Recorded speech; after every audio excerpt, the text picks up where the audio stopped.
Inclusive, haviam pessoas que acreditavam que a religião, a fé, atrapalhava o avanço da ciência.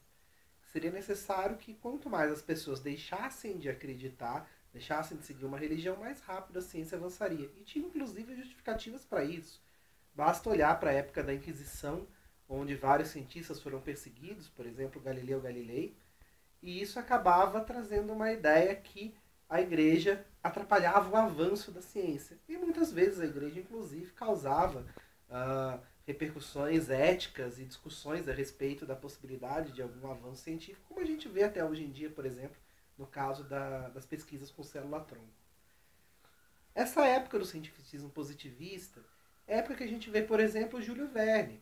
Quem conhece aqui as obras de Júlio Verne percebe que todas elas têm essa questão de grandes avanços tecnológicos trazendo um mundo fantástico.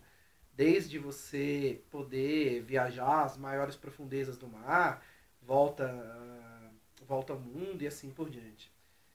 E também nessa época, um pouquinho anterior, mas também nessa época, a ideia da ciência podendo criar vida, como por exemplo o caso de Frankenstein.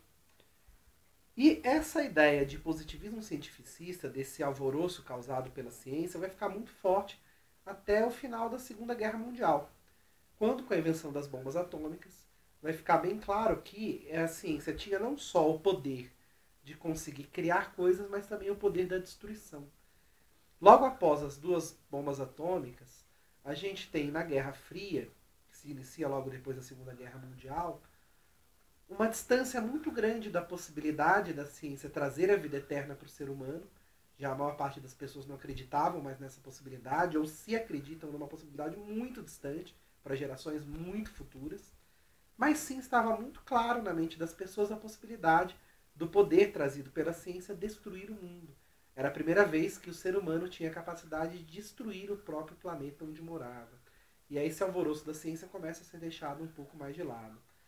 Apesar disso, é nessa época que a gente tem o surgimento, ou pelo menos a grande proliferação do pensamento do ateísmo, agnosticismo e assim por diante.